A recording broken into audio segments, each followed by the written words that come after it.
Y aquí nos escribe un amigo y nos dice que conoce a una niña de 13 años que utiliza retinol porque lo vio en redes. Nos pregunta si pasa algo. El retinol es un ingrediente que en los años 80, cuando empezamos a utilizarlo, estaba más destinado a acné, y no hay que asustarse, repito, que lo tenemos todos de forma normal.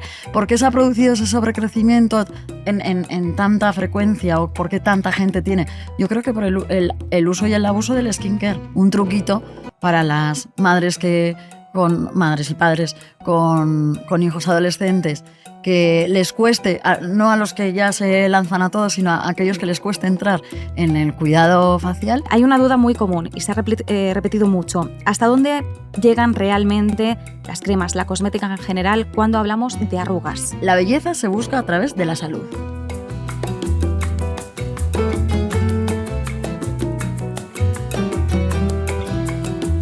Tenemos que admitir esto, todos tenemos dudas y a todos en alguna ocasión nos cuesta formular la pregunta.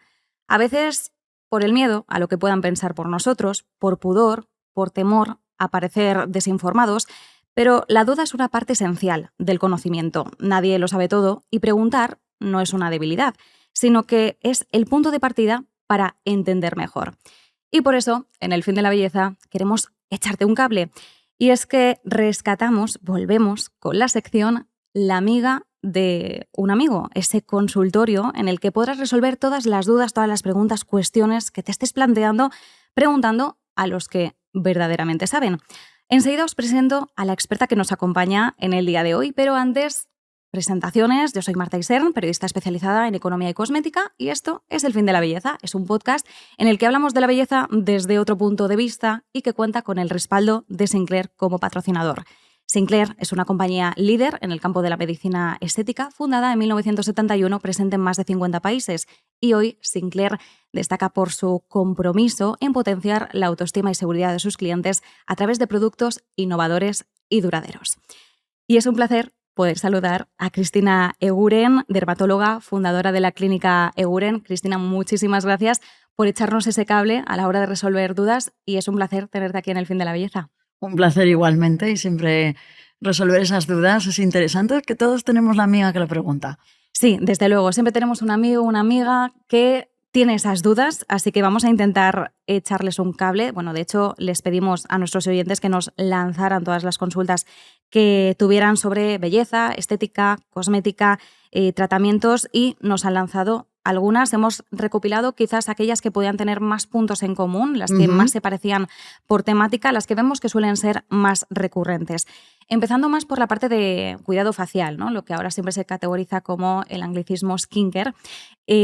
Sí que es cierto, Cristina, que últimamente estamos viviendo un boom de entrada prematura, vamos a entrecomillarlo, porque luego nos dirás si es o no prematura, pero sí estamos viendo niños, adolescentes que se lanzan ya al cuidado facial porque es lo que ven en redes, intentan replicarlo, también forma parte casi como de un juego inconsciente, ¿no? Y aquí nos escribe un amigo y nos dice que conoce a una niña de 13 años que utiliza retinol porque lo vio en redes. Nos pregunta si pasa algo.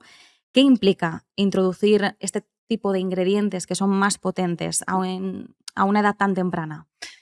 A ver, el problema aquí no es tanto el ingrediente en sí mismo, sino el producto que está utilizando con ese ingrediente, que probablemente no esté adaptado a sus necesidades.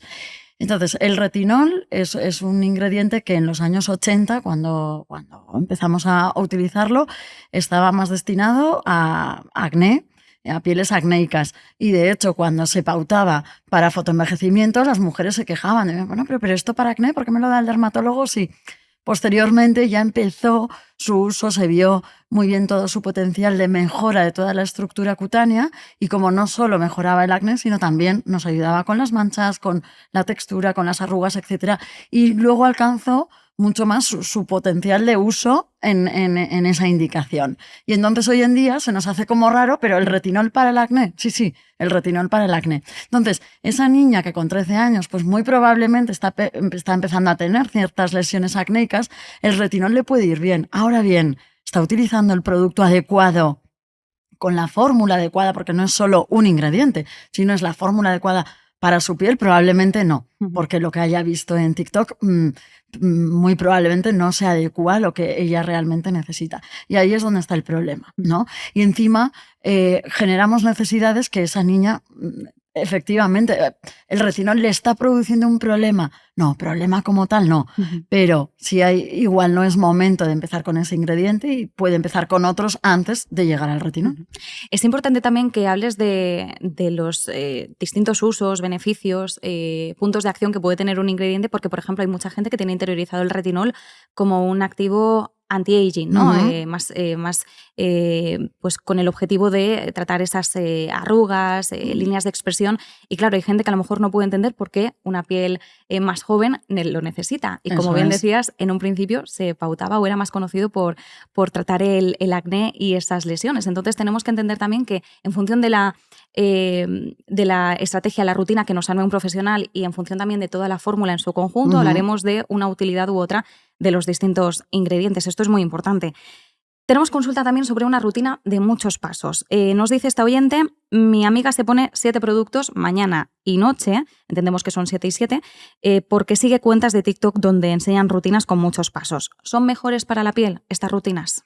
No, de nuevo no tiene por qué. Es decir, qué 7 productos está utilizando y qué necesidades quieren cubrir esos 7 productos. Ese es el problema. Probablemente muchos de esos productos no están aportando ningún beneficio, incluso están saturando un poco la piel, sobrehidratando, aportando un exceso de grasa que va a empeorar la situación de la piel. Mira, una cosa que además comentaba recientemente con algún colega es el llamativo aumento de sobrecrecimiento del Demodex que estamos viendo en la piel, y ahora explico bien qué es, y del aumento de frecuencia de la dermatitis perioral.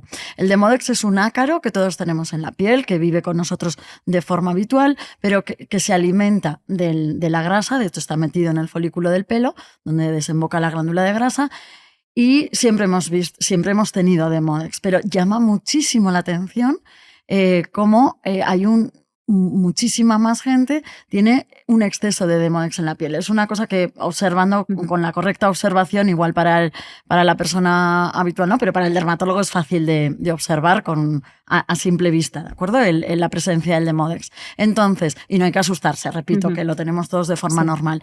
¿Por qué se ha producido ese sobrecrecimiento en tanta frecuencia, o por qué tanta gente tiene? Yo creo que por el uso y el abuso del skincare. Cuando aplicamos tanto producto en la piel, al final alimentamos ese ácaro y es más fácil que sobrecrezca, porque no hay muchas otras explicaciones. No han cambiado en los últimos 10 años, que es cuando se ha visto un notable aumento de este sobrecrecimiento, que lo explique. Y yo creo, que no tengo ninguna prueba que lo evidencie, pero que una de las razones puede ser esa. Y luego, otra cosa que hemos visto es la dermatitis perioral, que es una dermatitis, una serie de granitos pequeños que suele aparecer sobre todo alrededor del nariz y boca, a veces puede aparecer también alrededor de los ojos. Ha habido un boom de aumento de frecuencia de la dermatitis perioral, en el que hay diferentes factores irritativos que pueden hacer que aparezca, que se desencadene en personas predispuestas. El uso de la mascarilla que utilizamos durante la pandemia y años posteriores, pues sí que probablemente supuso una alteración en todo lo que era la microbiota y ambiente localizado, y ese fue como un antes y un después, pero creo que de nuevo el uso y sobre todo abuso de productos cosméticos ha contribuido a que veamos tantísima dermatitis perioral. Como bien dices, el abuso, porque una cosa es cuidarse la piel, que todos lo podemos hacer de una forma equilibrada, otra es el uso indiscriminado de productos que probablemente nuestra piel no necesita. Y que no aportan, no cubren ninguna necesidad en esa piel. Efectivamente. Luego tenemos una consulta, esta oyente nos dice, me cuido la piel a diario. Nos remarca que utiliza cosmética cara, que no utiliza ningún producto low cost, pero que aún así su piel siempre está irritada. Pregunta, ¿qué está fallando? ¿Hay diferencia realmente? ¿La cosmética cara es mejor? ¿La low cost es peor? ¿Es un indicador de algo de cara si nos estamos cuidando correctamente o no la piel? No directamente proporcional. Es decir, es cierto que hay productos que tienen una serie de ingredientes a una concentración en una fórmula final, en un envasado, que tiene un precio más elevado porque la elaboración de toda esa fórmula a esa concentración de ingredientes en ese envasado, en esa cantidad, tiene un precio más elevado y por tanto sí justifica. Pero luego hay otros precios que son simplemente un posicionamiento por margen de en el beneficio, mercado. sí, Eso es, y porque, oye, yo quiero posicionarme en el sector lujo, pero puede ser un sector lujo que no obligatoriamente sea un producto más efectivo o mejor elaborado, sí, más efectivo o que cubra mejor ciertas necesidades de la piel, simplemente que aporta pues esa sensación de lujo, igual tiene perfumes más caros o envasados más de lujo, pero no envasados que preserven mejor el producto, que eso sí puede incrementar el precio de forma razonable y que yo sí pagaría, sino envasados que simplemente pues, aportan más lujo, más bonito, etc. Entonces, pues se puede utilizar un producto de este tipo, de este margen de lujo, que no sea obligatoriamente mejor. Y ahí esa sensibilidad, el Demodex, este sobrecrecimiento del Demodex, una de las características más frecuentes que produce es una gran sensibilidad, porque altera mucho la función barrera. Luego, no me extrañaría, o sea, si ese producto entre otros, le aporta un exceso de grasa, pues igual tiene, estoy haciendo un diagnóstico un poco aventurado, pero una de las posibilidades es esa, que tenga un sobrecrecimiento del Demodex y que le tenga tanta sensibilidad y bueno, pues eso hay que tratarlo y no va a haber ningún producto ni de lujo que si no va encaminado a ello no lo va a solucionar. Claro, efectivamente, no nos da más detalles ni nos aporta más información para poder decir exactamente dónde podría estar el foco de esa irritación, pero ya que mencionábamos el Demodex, bueno, pues le dejamos la pista a esta oyente por si acaso puede tirar de ahí del hilo. Adentrándonos un poquito más en la parte de mitos, evidencia, ¿vale? La belleza y ciencia, como decimos, siempre van de la mano. Hay una duda muy común y se ha repetido mucho. ¿Hasta dónde llegan realmente las cremas, la cosmética en general, cuando hablamos de arrugas? A ver, hay que entender que cualquier producto cosmético que nos aplicamos en la piel, de aplicación cutánea, tiene una capacidad de penetración limitada. Va a actuar en la epidermis y como mucho en la parte superior de la dermis. Luego, toda su actuación se va a limitar ahí. Cuando hablamos de flacidez, por ejemplo, la flacidez tiene un componente cutáneo, pero también tiene un componente más allá de la piel, a nivel de estructuras ósea, muscular, ligamentos, etc. Entonces, el producto cosmético puede actuar en lo que es la piel. Ya, no va a actuar en todos los componentes inferiores. Entonces, cuando, pues eso, hay que tenerlo en cuenta, ese es el límite. Y no todos los productos cosméticos llegan a esa parte, o sea, no es fácil, hay que vehiculizar correctamente el ingrediente, porque hablamos mucho de ingredientes, que es muy interesante, pero también hay que ver cómo van vehiculizados esos ingredientes y la fórmula final del producto, ¿no?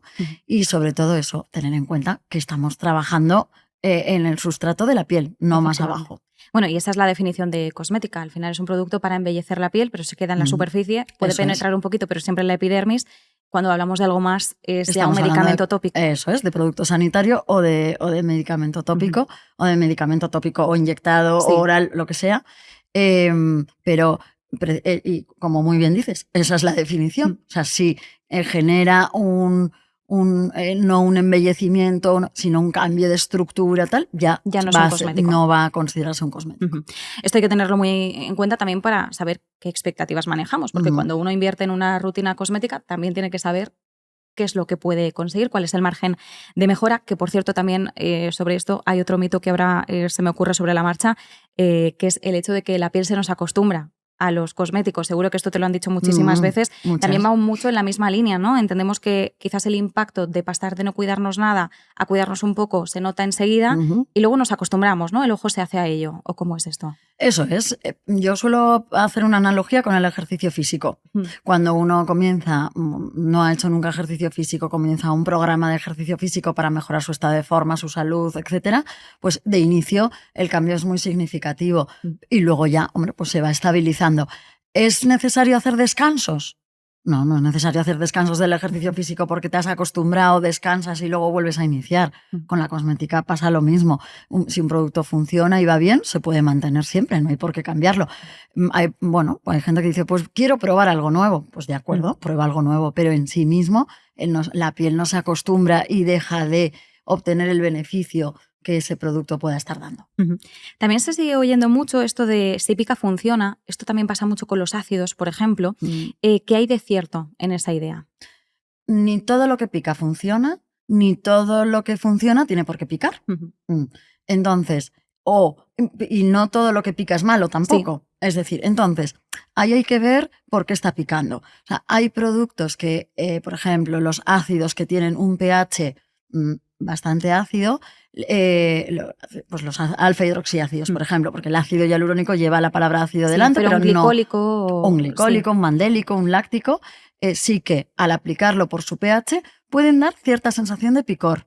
Si, por ejemplo, esa piel está siguiendo un proceso de retinización porque se está utilizando retinol también, esa ya sería una pauta bastante intensiva, pero bueno, pues ese picor puede ser mucho más intenso porque la función barrera está un pelín alterada. O si hay una herida, por ejemplo, la sensación de, sí, pues que te has hecho una herida con la uña, imagínate, te das el producto y en la herida, escuece un montón, porque es por el pH del producto. En cambio, hay otros, y eso es normal, eso puede suceder y está dentro de lo normal de cómo actúa ese producto, la piel acabará acostumbrándose y dejará de picar. Cuando ese producto lo utilizamos a concentraciones muy, muy altas, por ejemplo, en un peeling químico que podamos realizar en consulta, pica lo más grande y es normal y está haciendo su efecto, un efecto muy intensivo. Te avisan previamente también, claro, para que no te asustes. Te va a picar, ponemos un abanico, un ventilador para precisamente sobrellevar ese picor, ¿de acuerdo? Y ese picor es inherente a la acción de ese ingrediente. En cambio, hay picores que responden a irritaciones, pero no hay irritaciones que estén ejerciendo un efecto positivo, sino a irritaciones. Si uno se pone agua oxigenada, voy a ir al extremo, ¿no? Si uno se pone agua oxigenada o no tan extremo, una persona que yo vi un caso también muy curioso, pero de un paciente que tenía un trastorno obsesivo compulsivo de limpieza facial. Entonces se limpiaba la cara con un producto muy secante 8 o 9 veces al día. Tenía una irritación tan grande, porque claro, aquello ya era un abrasivo, además lo hacía con un producto que no era un cosmético, lo hacía con un limpiador de platos, o sea, de vajilla, y que claro, todo lo que se aplicara picaba. Ahí lo que hemos hecho, lo llevo al extremo, para que lo veáis muy claro, irritar tanto, alterar tanto la función barrera, que ese picor no es bueno. Claro. Entonces hay que diferenciar de qué picor se trata y si es inherente al propio ingrediente, y por tanto, no pasa nada, la piel se va a acabar acostumbrando o nos hemos cargado la función barrera, hemos generado una irritación muy grande y por tanto ese picor no está respondiendo a algo positivo. Es decir, que hay un picor, el malo, que es un indicador de que algo no funciona y está el picor bueno, que es el esperable dentro de una pauta de un ingrediente concreto, como bien decías, atendiendo sobre todo al pH. También está el mito de que lo natural siempre es mejor. Aquí sí que es cierto que hay que hacer una puntualización, sobre todo de cara a los oyentes quienes nos puedan estar escuchando, porque sí que es cierto que se suele equiparar cosmética casera, cosmética natural, se suele confundir y claro, hay marcas que se categorizan como cosmética natural porque atienden al origen de los ingredientes, pero no deja de ser cosmética que pasa todos los controles de seguridad, que se elabora en un laboratorio con profesionales destinados a ello, con la cosmética que uno puede hacer en casa sin los conocimientos ni tampoco los utensilios ni el espacio que sería de cara a cumplir con todos los criterios de seguridad para el consumidor. Entonces, ¿cómo se explica la idea genérica de que lo natural en este sentido es mejor para la piel desde la dermatología? A ver, los dermatólogos yo creo que tenemos muy claro por experiencia que lo natural no siempre es mejor, ni en dermatología ni fuera de la dermatología. Dentro de la naturaleza tenemos grandísimos tóxicos letales. Sí. Entonces, nadie querría restregarse una ortiga por la cara, por ejemplo. O nadie, tomarse una manita faloides y fallecer. Es decir, que ese es el extremo, ¿no? Y muchas drogas pues vienen de la naturaleza, que luego son manipuladas, lógicamente, pero entonces, no todo lo natural por definición es mejor.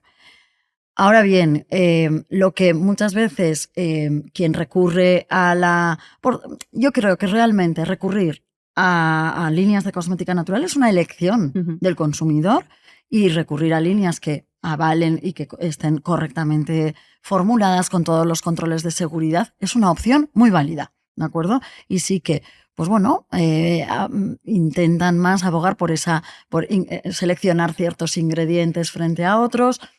Es verdad que hay veces que comprometen o se compromete cierta parte de eficacia. Sí, porque hay que sustituir algunos ingredientes que ya cuentan con una evidencia. Eso es.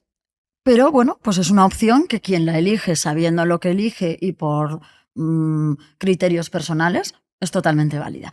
Claro, cuando eso se entremezcla con otros conceptos, como es la cosmética domiciliaria hecha en tu casa, es que eso no es cosmética natural, ¿de acuerdo? Porque eso es cosmética, eso no es cosmética como tal, porque eso no está avalado, no está regulado, no tiene ningún control de seguridad, ni sabemos de su eficacia. Entonces, eso es como Cheminova, ¿no? Que hacíamos de pequeños, pues Cosmetinova. Pero, y hay que separarlo porque sí que enmarrona o desdibuja lo que es la verdadera cosmética natural, que como digo, pues es una elección del consumidor, y que si lo hace con su criterio correcto, pues puede ser buena opción. Bueno, y es enriquecedor que existan diversidad de marcas para todo tipo de públicos, y también, como bien decías, es una elección ética de valores, y nos pueden gustar productos de marcas más convencionales, y a su vez también en nuestra rutina incorporar productos de marcas de cosmética natural. Una cosa no está reñida con la otra. Y ya que hemos destapado el melón de lo que sería la cosmética natural, ¿qué ocurre con esa cosmética que se categoriza como cruelty free para diferenciarse de otras marcas cuando estamos hablando del contexto europeo? En Europa, no sé exactamente desde qué año, pero no se permite la experimentación con animales. Luego, toda la cosmética europea es cruelty free. Declarar algo que ya es de base, pues es en realidad intentar ponerte una medalla que no tiene el otro cuando el otro también lo tiene. Entonces hay veces que es verdad que ciertas, no todas, pero ciertas marcas de cosmética natural a veces juegan con estos sellados de cruelty free. Bueno, pues en realidad es un poco tramposo, porque todas las marcas, repito, en Europa, no fuera de Europa, pero en Europa son cruelty free. En mi opinión, la única cosmética que en Europa en realidad no es cruelty free es la que se hace en casa. Estás experimentando contigo mismo. O sea, el experimento eres tú y tu piel. El resto de cosmética se ha experimentado bien con piel artificial, pero no en animales. Se han hecho los correspondientes estudios en voluntarios, etcétera, pero la única experimentación animal no regulada es la que se hace en casa. Bueno, pues nos quedamos sobre todo con esto. Y en el caso de las rutinas, porque antes has mencionado TikTok, lo que vemos en redes, es verdad que las redes sociales tienen, pues como todo, una parte maravillosa, que es el escaparate que tienes, el altavoz que tienes ante el mundo, la capacidad de divulgación, por ejemplo, pues de la mano de expertos como es tu caso. Luego tiene la parte mala, que todo el mundo tiene un altavoz y no siempre los temas que uno aborda son temas de su expertise o de su ámbito profesional. Entonces, ¿podemos copiar tal cual las rutinas que vemos en redes? Nos preguntan esto, si es bueno o no, porque claro, vemos a muchos jóvenes que se lanzan, como decíamos antes, al cuidado facial, imitando lo que ven en creadores de contenido a los que admiran, y claro, el problema es que entendemos que en la piel no hay una solución universal, que la rutina completa de X pasos que le funciona a una persona no tiene por qué funcionarme a mí. Efectivamente.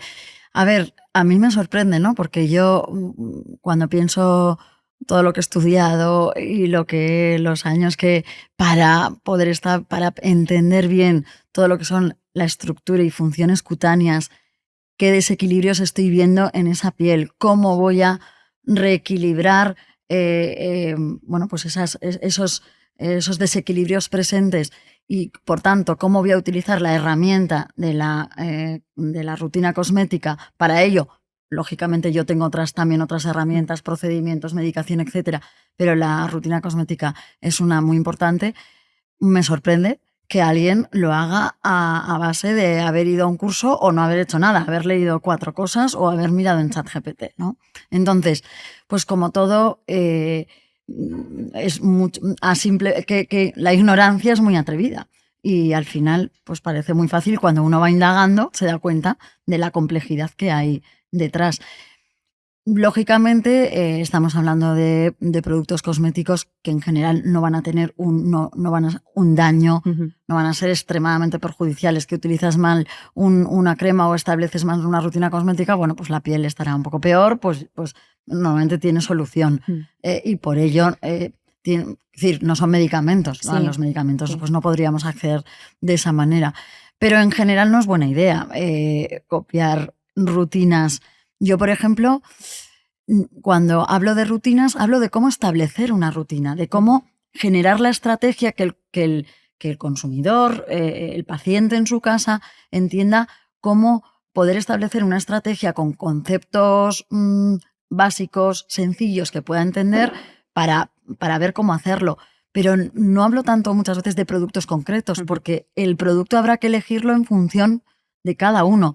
Y claro, no sé, si te estás dirigiendo a miles de personas, pues no puedes hablar de miles de productos, ¿no? Pero sí puedes hablar de ciertos conceptos base y según esos conceptos, cómo vamos a generar la estrategia de creación de esa rutina. Entonces yo no copiaría tanto productos, sino ideas de, vale, pues en este tipo de piel yo necesito seborregular o necesito controlar la actividad del melanocito, que es la célula que produce la melanina, el pigmento. Entonces, bueno, pues qué ingredientes, qué productos y cómo los puedo, pero eso, con más estrategia y menos moda.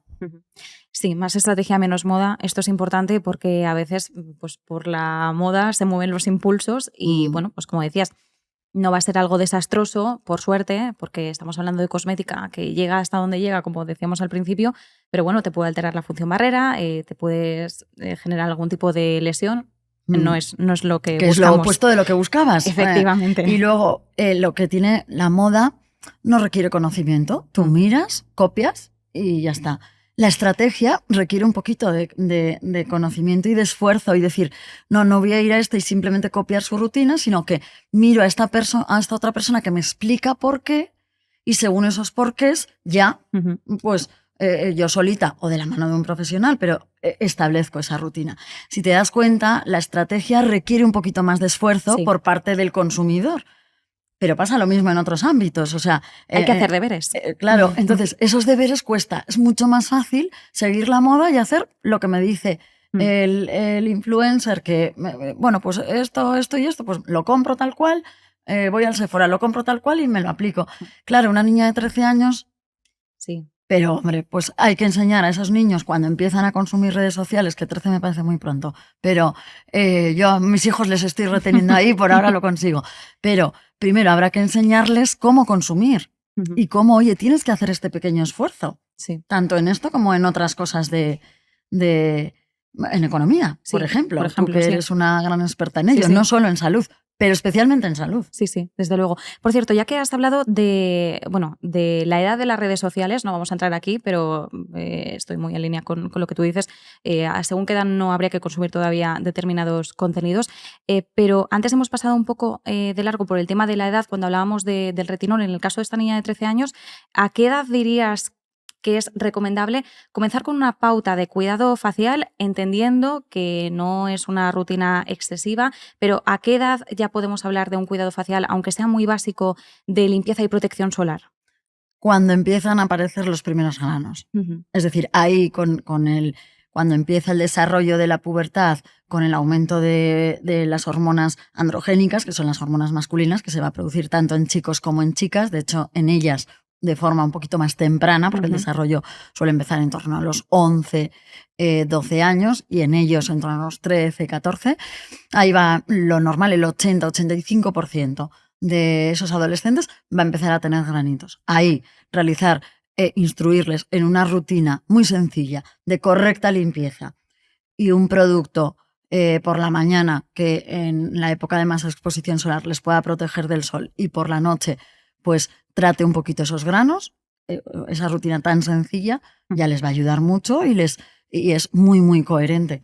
Y es decir, yo empecé, no lo llamábamos skincare, pero empecé con mis granitos, fui al dermatólogo y ya me puso pues, una primera rutina de ese tipo. Un truquito para las madres que con madres y padres con hijos adolescentes, que les cueste, no a los que ya se lanzan a todos, sino a aquellos que les cueste entrar en el cuidado facial, lo principal en ellos es la limpieza, que compren un buen limpiador y lo metan en la ducha del adolescente. Y dicen, mira, cuando te duches te lavas la cara con este producto y luego el pelo con tu champú y el resto del cuerpo con el gel.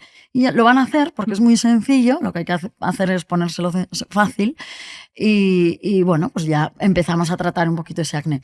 A la que ya consume TikTok y quiere comprarse 20 productos, no va a haber ese problema, lo va a hacer ella solita y lo que hay que hacer es quitarle productos. Sí, hay que quizás recortarle un poco la energía en querer probar de más, eso desde luego. Pasamos ya a consulta. Una de las preguntas más repetidas es cuándo empezar a tratarme. Aquí ya hablamos quizás más de un público adulto, pero por eso quería preguntarte también por el tema de menores. ¿Cómo se responde a eso sin hablar únicamente de edad, cuando ya estamos hablando de una piel más madura? Bueno, más madura o a partir de los 20 y pico años, que es cuando empezamos a perder colágeno. Eso es. Bueno, ahí lo más importante van a ser los signos. Cada uno, es verdad que ciertos signos suelen aparecer a edades similares, por lo menos en personas de misma raza. Es verdad, hay ciertas variaciones en la raza porque las diferentes razas supone no solo un cambio en el color, sino también en la estructura de la piel. Hay pieles que son más finas, otras que tienden más a la pigmentación, otras que son más gruesas por definición o por las características raciales de esa piel, vamos a decir. Entonces, pero en una misma raza suele coincidir en un rango de, vamos a decir, más o menos 5 años que empiezan a aparecer esos signos. Entonces, pues las primeras arrugas suelen empezar a aparecer en torno a la veintena larga y ahí ya, pues bueno, pues puede empezar a aparecer cierta inquietud de, uy, pues yo esto no me lo había visto y quiero empezar a tratarlo. Las manchas, en torno a la treintena, ya ahí empezamos a ver más pacientes con manchas, normalmente más mujeres por el componente hormonal que tienen. Los hombres suelen tardar un poquito más en tenerlas y tienen más pues, léntigos solares, más fotoenvejecimiento, más que melasma. Y bueno, al final hay que tratar en función de lo que estamos viendo, de las necesidades que tiene esa piel, en función de, porque no todo es la raza, lógicamente, pues es la exposición que ha tenido al sol, a otros factores ambientales, ¿no? El exosoma. Que es cómo se duerme, qué ejercicio se hace, a qué tóxicos nos exponemos, en qué ciudad vivimos y, por tanto, a qué contaminación estamos expuestos. Pues todo eso va a ir influyendo. Pero bueno, luego eso, al final hay un rango de más o menos 5 y ahí entra casi todo el mundo, ¿no? Entonces, por eso muchas veces las casas comerciales suelen hablar de rangos de edad como orientación. Es decir, no hay que tomárselo al pie de la letra, pero lo que intentan es facilitar al consumidor la elección del producto. Sí. Y para ello, pues ponen o suelen, muchas veces no lo cierran totalmente, pero sí indican, pues para mujeres por encima de 40 años, sí, por ejemplo. Más algo y la Eso cifra. es. Eso es simplemente una orientación porque ellos quieren cubrir unas necesidades que habitualmente van a aparecer en esas mujeres. ¿Lo puede utilizar una mujer de 20? Si tiene esas necesidades, sí. Pero bueno, pues lo lógico es que aparezcan generalmente en torno a esa edad. Hay que tomarlo como orientación, pero sobre todo hay que atender a las necesidades. Sí, porque al final, como bien decías, en función del entorno en el que vivimos, de los hábitos que tenemos, a veces una piel de 40 años, que no es para nada una piel envejecida, puede estar mucho mejor en cuanto a calidad que una piel de 20 años. Sí, sí. Y esto lo vemos además también en el día a día.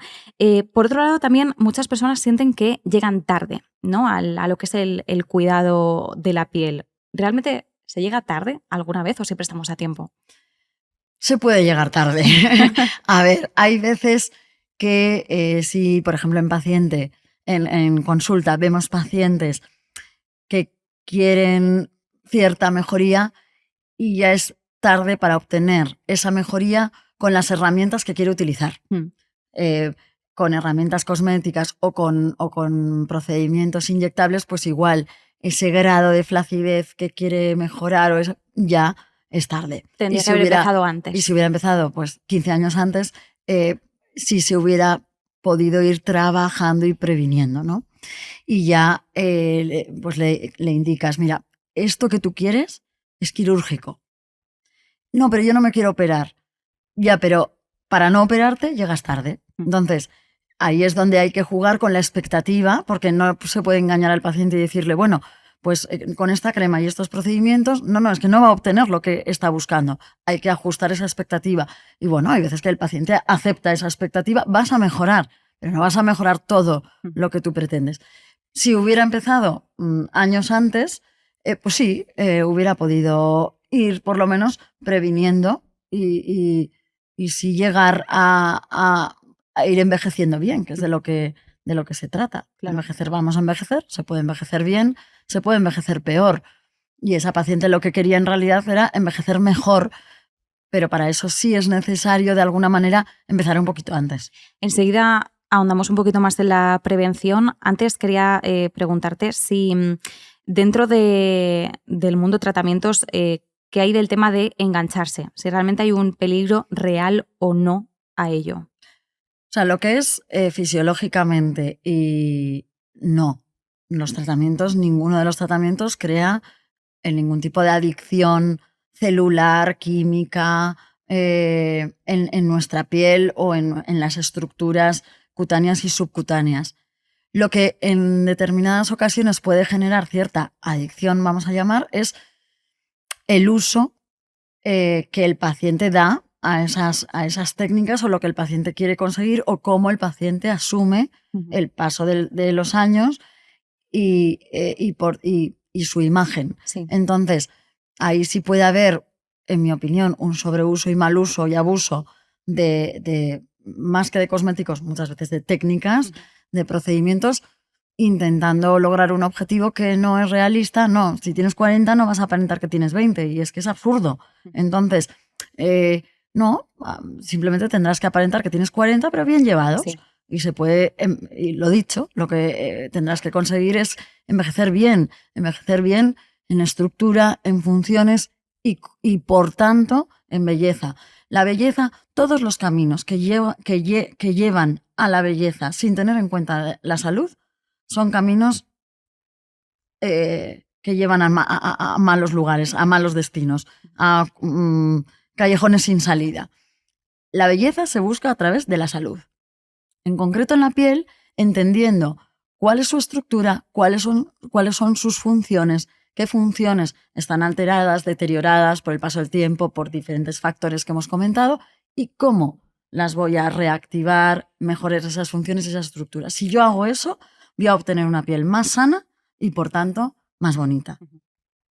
El espectro de salud y belleza es el mismo. No hay dos espectros, no hay un espectro de piel sana y piel bonita. No, está el espectro de salud de piel. Y en el extremo podemos tener una piel en un estado de salud muy, muy, muy deteriorado porque tenga un brote de acné tremendo, un brote de rosácea, de psoriasis, lo que sea. Entonces, si en un espectro del 0 al 10, pues igual le ponemos en el 2 porque tiene un estado de salud muy, muy deteriorado. A medida que vamos ganando en salud de piel, cuando llegamos al 7, al 8, al 9, ya estamos en una piel ya con un estado de salud excelente y que va a empezar a ser muy bonita. Y ahí nos acercamos al espectro o sea, estamos hablando de estética, nos acercamos al concepto más de piel estética y de piel bonita, pero nos hemos acercado a través del espectro de la salud.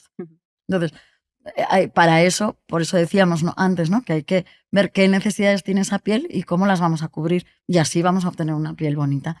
Lo mismo cuando hacemos tratamientos inyectables o láser o cirugías. Continuamente hay que ver qué estructura tenemos, cómo vamos a rearmonizar esa estructura, y hay veces que se pierde el sentido común o que la paciente se obsesiona incluso por una zona de la cara y no, pero quiero obtener o los labios, por ejemplo, a veces lo vemos de forma muy evidente y pierde la armonía y por tanto pierde la salud. Y ahí incluso pues eso, se generan también alteraciones emocionales, psicológicas, y ahí puede haber un poco ese componente de adicción, ¿no?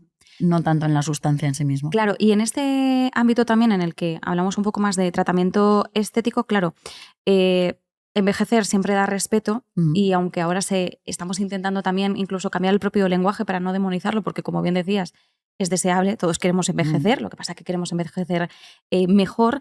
¿Qué crees que condiciona más, el miedo a envejecer o el miedo a verse artificial?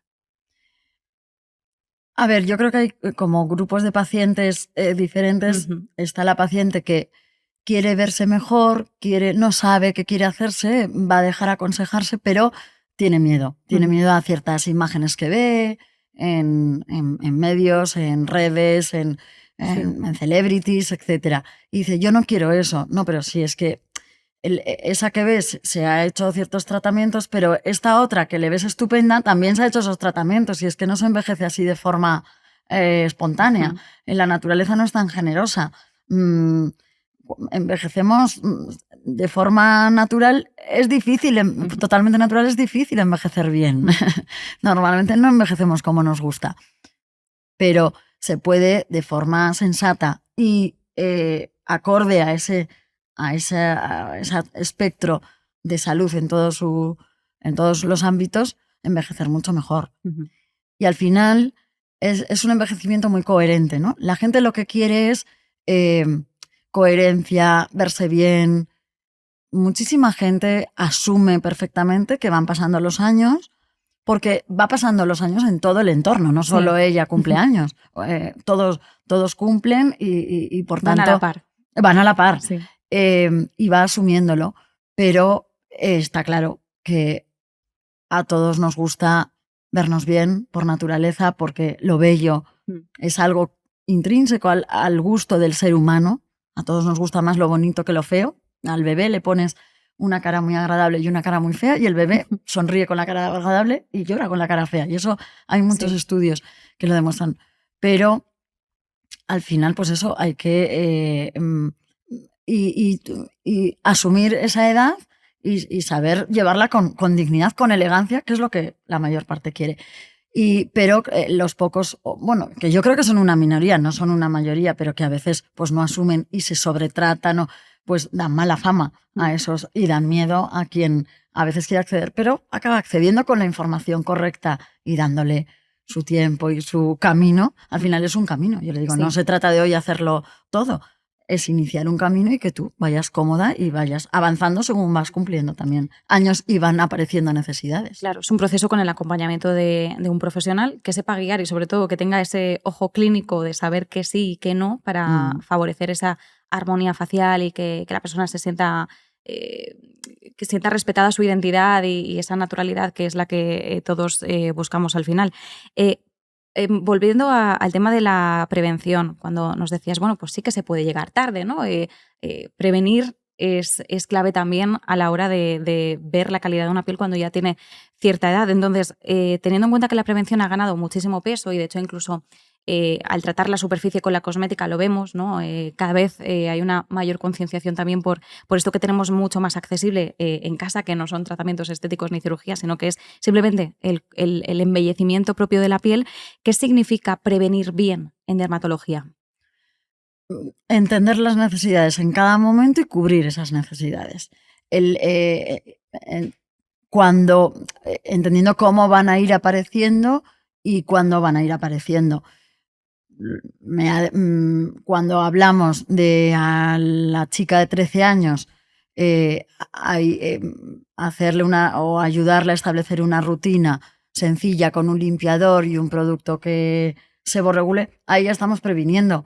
Pues sí, puede tener algún granito, va a ir a más. O sea, lo lógico es que vaya más, porque por su edad, bueno, pues prevén. Y efectivamente, empezando por una rutina cosmética, ya se verá si luego hay que llegar a medicación o a otros procedimientos, pero ahí se empieza a tratar.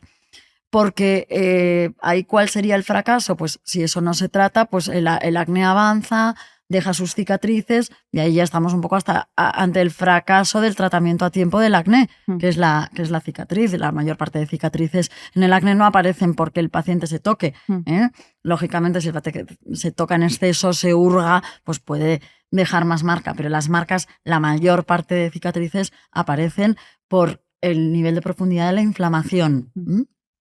Entonces, si nosotros tratamos a tiempo ese acné, empezando de inicio por una rutina cosmética sencilla, ya estamos ejerciendo una prevención.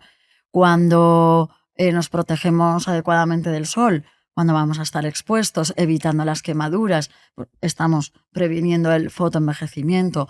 Cuando seguimos avanzando y ya sabemos, bueno, pues vemos aparecer las primeras arrugas, la piel empieza a aparecer un poquito de flacidez por movimiento de diferentes estructuras subcutáneas y de la propia piel. Bueno, cuando empezamos ya, oye, yo empiezo a notar esto, ¿qué puedo hacer para que no vaya más? Pues a cada etapa, pues lo bueno es eso, que vamos acompañados, ¿no? Sí. Porque todos los de la etapa, más o menos, pues vamos a empezar a notar las mismas necesidades generalmente antes o después. Y por tanto, pues bueno, pues ahí se comparte, sobre todo las mujeres compartimos mucho, los hombres cada vez más, y vamos generando esa prevención. Y yo creo que hoy en día se previene mucho más que antes. Sí, desde luego. Sí, ha habido un cambio generacional también respecto a esto. Me viene bien que hables del tema de estructura, de flacidez, porque como te imaginas también es una de las preguntas más repetidas. Entonces, cuando hablamos de calidad de la piel, de colágeno, de estructura,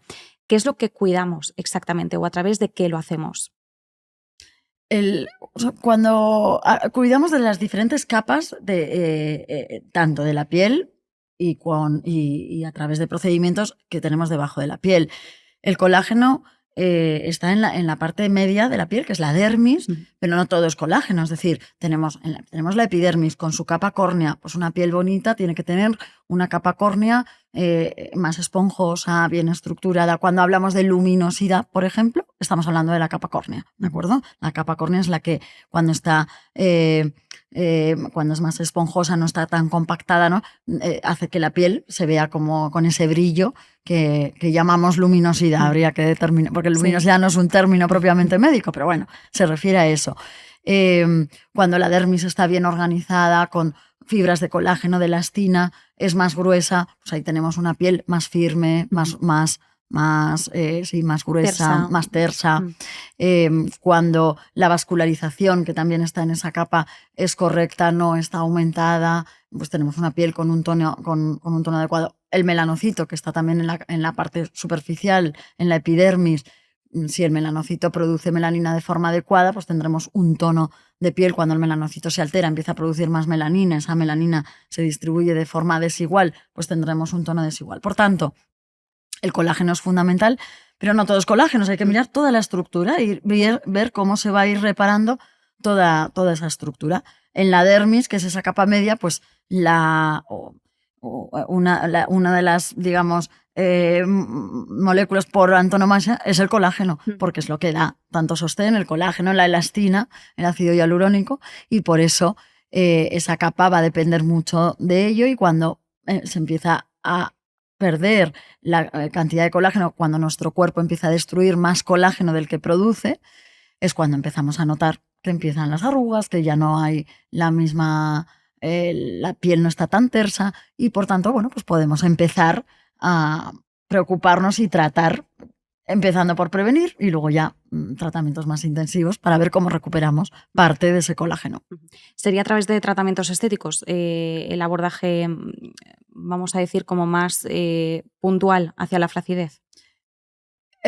Como decíamos, ahí sí ingredientes como el retinol, los retinoides en general, sí pueden actuar en lo que son la parte más superficial de la piel y sí ayudarnos un poquito, pero ya llegados a partir de ahí, el resto van a ser procedimientos inductores de colágeno, correctas revoluminizaciones donde se ha perdido, a veces perdemos cierto volumen de compartimentos grasos, que hay que reposicionar ese volumen para que no se desplace hacia abajo, etcétera, y eso ya con cremas no lo vamos a poder hacer, y estamos hablando de procedimientos normalmente inyectables, sí. Precisamente, me viene bien que hayas mencionado los estimuladores de colágeno. Nos preguntan por ello cómo encajarían dentro de una estrategia coherente y progresiva enfocada precisamente pues a eso, a la prevención, a un mejor cuidado, a envejecer mejor. Ahí yo sobre todo lo enfocaría cuando queremos aumentar el grosor de la piel, estimular la producción de colágeno con todos los beneficios que ello va a producir. Lo dice el nombre del producto, estimulador de colágeno. Y como hablábamos, claro, el colágeno es vital para la dermis y para el sostén que produce. Con la edad vamos a ir va a haber un punto en el que destruyamos, nuestra piel destruya más colágeno del que produce, y a eso se van a unir otros factores externos, como es la exposición solar, tóxicos, etcétera, que favorecen la destrucción de colágeno. Por tanto, dentro de esa estrategia de abordaje, pues un inductor de colágeno correctamente utilizado va a aportar muchísimo beneficio. Como todo, es una herramienta. La herramienta puede utilizarse bien o puede utilizarse mal. Y la culpa no es de la herramienta, es del uso que se le da. Uh-huh. Entonces, una herramienta válida puede utilizarse tremendamente mal y dar resultados anómalos o que no nos gustan, porque el uso ha sido incorrecto. Pero los estimuladores de colágeno correctamente utilizados, en el momento oportuno, con la cadencia adecuada, en la cantidad adecuada, son para mí herramientas imprescindibles o muy útiles en muchas de las estrategias de buen envejecimiento que personalmente suelo establecer. Uh-huh. Claro, y aquí, ¿por qué no tiene sentido empezar por tratamientos aislados sin un diagnóstico previo? Porque no cubrimos bien las necesidades. Cuando sin diagnóstico hacemos un tratamiento, de nuevo, más por moda que por estrategia, pues probablemente nos dé un resultado inferior al esperado o al que podríamos haber obtenido si se hace una correcta estrategia según las necesidades de esa persona. ¿Qué ocurre? Que es verdad que, como decíamos al final, los patrones de envejecimiento pues tienen ciertas similitudes y por tanto una estrategia de tratamiento para una persona puede ser similar o compartir ciertas similitudes con otra persona, pero de nuevo no son exactamente iguales, como ocurría con la rutina cosmética. Uh-huh. Entonces, podemos en una charla con amigas que nos cuenten, pues me he hecho este tratamiento, me he hecho este otro. Bueno, pues igual alguno de esos tratamientos a ti también te va bien porque compartes ciertas necesidades, pero no tienen por qué ser exactamente los mismos, a la misma edad, en el mismo orden. No todos podemos ir envejeciendo, pero no tenemos la misma estructura facial de base, ¿de acuerdo? Entonces, yo no iría a ningún profesional pidiendo un tratamiento, sino yo he oído esto, me ha generado cierta inquietud y quiero saber tu opinión, hablándole al profesional, y si esto es para mí, no enmarcado en qué estrategia de tratamiento, y establecer un camino. Uh-huh. Y estar cómoda con ese profesional para establecer ese camino a largo plazo, no es una cosa puntual. No vas a solucionar tu envejecimiento de los años que tengas.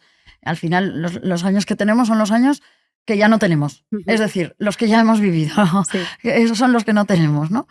Pero, y no vas a solucionar el envejecimiento de todos esos años a golpe de un tratamiento. Es establecer, y quieres vivir mucho más, luego, pues establecer todo ese camino. Dejando ya la parte de consultorio, que con esto cerraríamos aquellas consultas más habituales que hemos recopilado, algunas de ellas haciendo un poquito más general la pregunta en sí, pero que son preguntas que se repiten mucho. Hay dos preguntas finales como más de debate. ¿Crees que hoy en día estamos intentando frenar el envejecimiento o estamos aprendiendo realmente a envejecer mejor?